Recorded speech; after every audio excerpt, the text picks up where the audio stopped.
In Handelinge 1 vers 4 sê Jesus vir sy disippels, moenie van Jerusalem af weggaan nie, maar bly wag op die gawe wat die Vader beloof het, soos julle van my gehoor het. En ons weet, daardie belofte het in vervulling gegaan op Pinksterdag. Maar amper 2000 jaar gelede is daardie bly wag op die gawe verander na raak besig met jou gawe. Maar te veel kinders van die Here wag blykbaar nog om geroep te word. Luister na hierdie gepaste verhaal wat ek op die internet gekry het. Gedurende die jare toe die telegraaf die vinnigste metode was van langafstand kommunikasie, het 'n jong man aansoek gedoen vir 'n pos as 'n morsekode operateur. Na aanleiding van die advertensie in die plaaslike koerant is hy toe na die kantooradres toe soos vermeld in die advertensie. Toe hy by die kantore arriveer, stap hy in 'n groot besige kantoor in wat gevul is met geraas en 'n gekletter van verskeie masjiene, asook die klank van die telegraafmasjien in die agtergrond. 'n Kennisgewing by die ontvangsdame se toonbank verduidelik aan die applikante om solank 'n vorm in te vul en dan te wag totdat hulle geroep word na die aangrensende kantoor. Die jong man het solank sy vorm ingevul en saam met die 7 ander applikante in die wagarea gewag. Na 'n paar minute staan die jong man op en hy stap na die deur van die aangrensende kantoor, maak dit oop en gaan in. Noodgedwonge is daar 'n klein oplewingkie tussen die ander kandidate en hulle wonder wat is nou aan die gang. Hulle mompel onderlangs met mekaar dat hulle geen aankondiging gehoor het dat enige iemand al geroep is nie.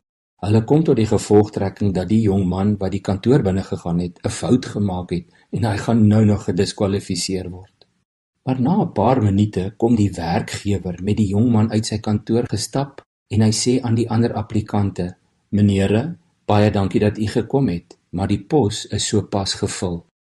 Die ander applikante begin onder mekaar te mor oor die onregverdigheid en een van hulle besluit om sy sê te sê, "Wag so 'n bietjie, ek verstaan nou glad nie. Hy was die laaste een wat ingekom het van al die aansoekers en ons het glad nie eens 'n kans gehad vir 'n onderhoud nie, maar hy kry steeds die werk. Dit is nie regverdig nie."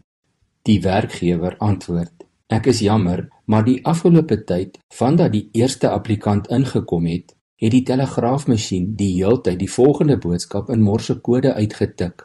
Indien jy die boodskap verstaan, stap direk die kantoor in. Die werk is joune." Nie een van julle het dit gehoor of verstaan nie, maar die jong man het. Die pos is syne. Ons is so besig om te leef in 'n wêreld wat gevul is met 'n onaardse geraas, net soos in daardie kantoor.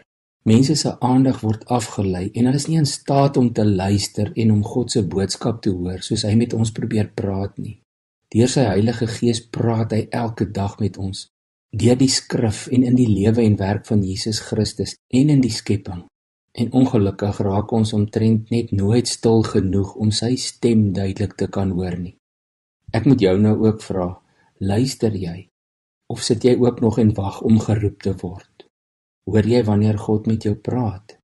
En maak jy elke dag nog tyd om stil te word, om saam met die Here te kuier? En as jy dit doen, luister jy? Hoor jy? Kom ons bid saam. Here, vergewe my as ek te besig raak en die geraas rondom my so hard is, dat ek nie tyd maak om een kant toe te gaan en stil te raak en u stem te hoor nie.